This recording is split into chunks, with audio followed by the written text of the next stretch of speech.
Hi, welcome to the first episode of In Media Crisis. I'm Mackenzie. As the new year comes, it's classic me wanting to make some ambitious resolutions. This year, I'm determined to make substantial progress in my career. So, my first episode of the podcast is about my 2024 career learning plan.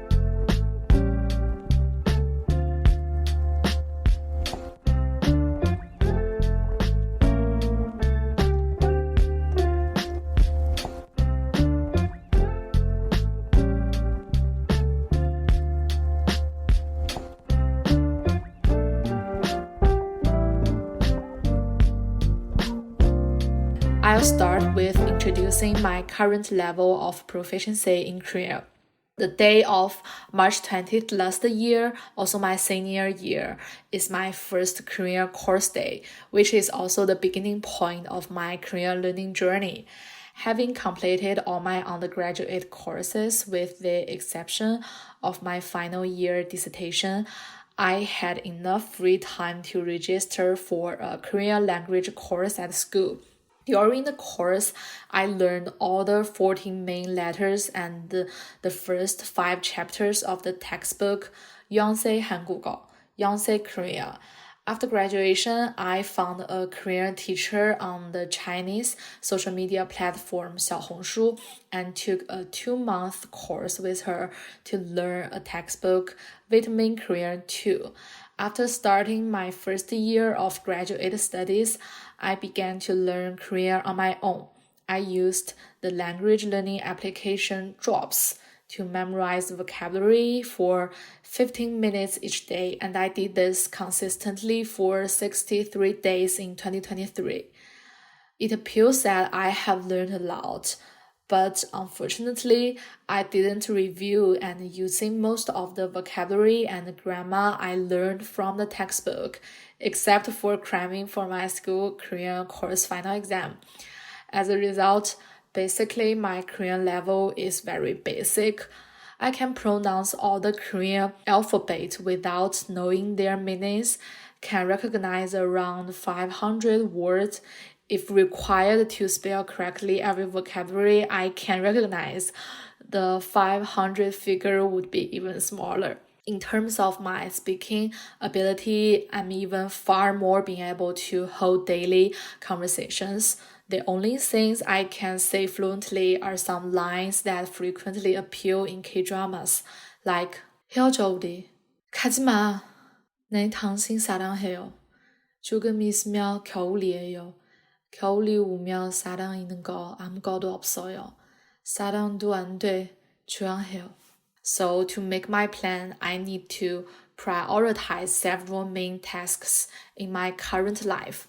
In 2024, my last year as a student, my top priority is to complete school assignments while improving my English proficiency and preparing for job hunting. As my graduate program has a very heavy workload, it will take up most of my time and energy, making it impossible for me to learn Korean with a large volume of input. Therefore, I have made all my plans within this framework.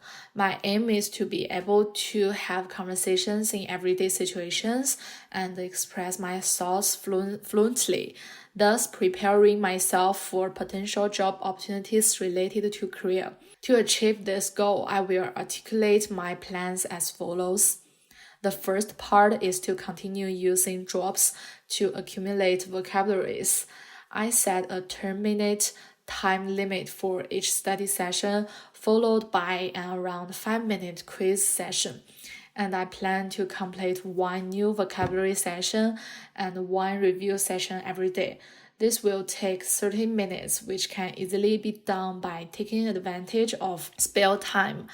And it is an effective way for me to remember new terms because Korean is my second foreign language, which I learned very late in life.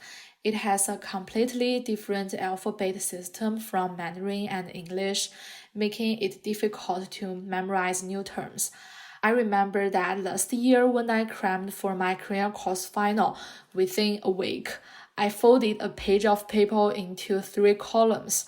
I wrote all the words I needed to remember in the first column and then tried to write the corresponding Chinese translations on the second column. And then I folded the first column to make it face the table and tried to write the Korean words according to the Chinese translations in the third column. The whole process is time-consuming and tedious, but Drop's combination of illustrations, audio interactive quizzes, and the memory curses embedded in algorithms can help me to strengthen my memory in an enjoyable way. Oh my god, this part is so like a Drop's promotion, but it is great. Based on my previous dates, I accumulated 500 words in 90 days.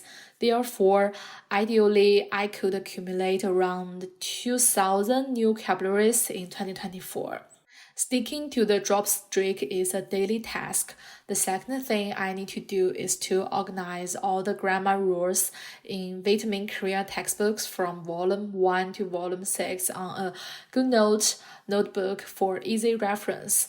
In addition to the Vitamin Korea series textbooks, I have used another textbook that systematically organizes the irregular verb conjugation by Langsneck, who teaches Korean in English. You can find her on Instagram.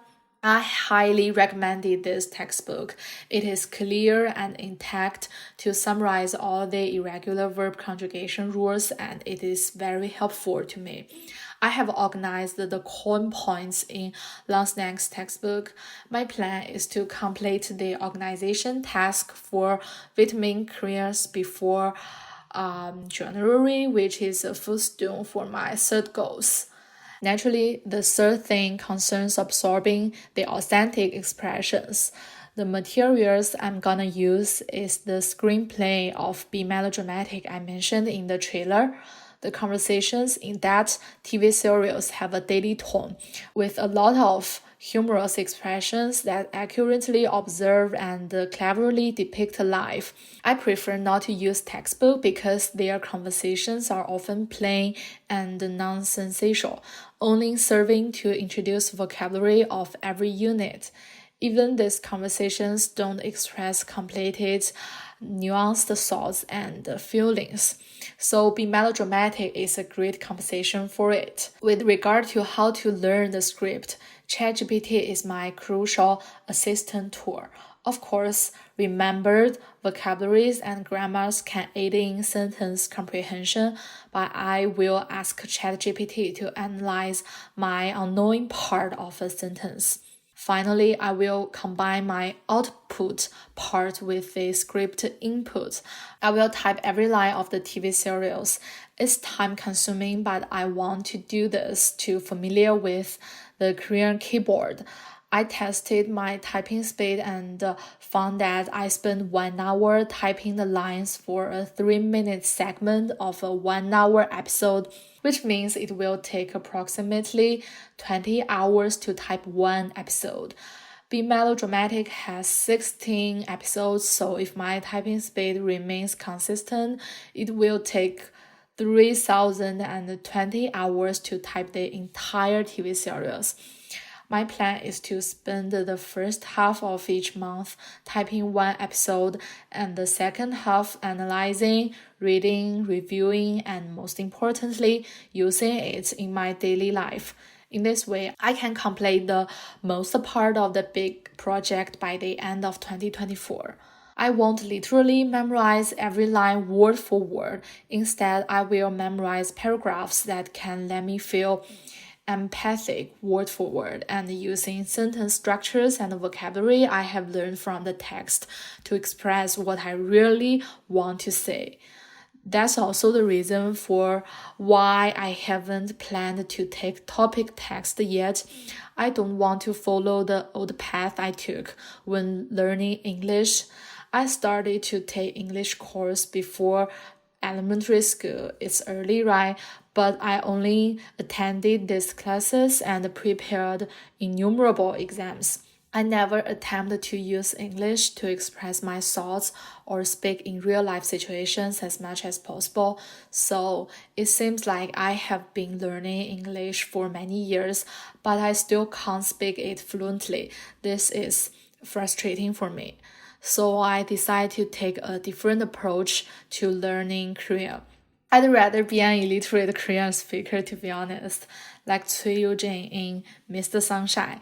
He escaped to the United States when he was 9, so he can speak Korean very well but can't recognize the Hangul. Many funny plots in Mr. Sunshine revolve around this. Kim Tae-lee wrote Fugu's Fossil and asked him for the English translation. She wants to hear Eugene said, "I miss you." But Eugene doesn't want to acknowledge he can't read Hangul, so he has to make excuses to avoid the question. That's so funny. So my point is, the most important thing for me is to speak Korean, but the language exam also requires proficiency in reading and writing with a high emphasis on Hangul spelling and grammar. However, having an excellent command of Hangul spelling and grammar won't necessarily improve my speaking skills, so I don't want to spend too much of my energy on it. Okay, so the last part I'll talk about the tool that helps me stick to the plans. I made a Notion timetable with 8 columns. The first 7 are date, weekday, 15-minute new vocabulary, 15-minute review, be melodramatic script, sleeping before 12, 8 hours sleep. I'll click the checkout boxes of the texts I have completed by the end of the day. Then the last column is progress. It will automatically count the percentage of my accomplishment rates of each day. I included 2 columns about sleep because a good sleep is vastly helpful for memory ability and overall health. Unfortunately, I'm one of those people who are used to staying up late and having to get up early to attend morning classes. So I want to use the tracker table to help me make an effort to sleep early and for enough time to be energetic and healthy to face every challenging day. I also make a timeline on Notion to mark deadlines of grammar organization and screenplay learning tasks. I'll share the pictures of my Notion page at Immediate Crisis Pod on Instagram. Go ahead and check that out. I'd greatly appreciate it if you can drop in your experiences or suggestions for Korean learning as a second foreign language. So that's all for the first episode. Thanks for listening.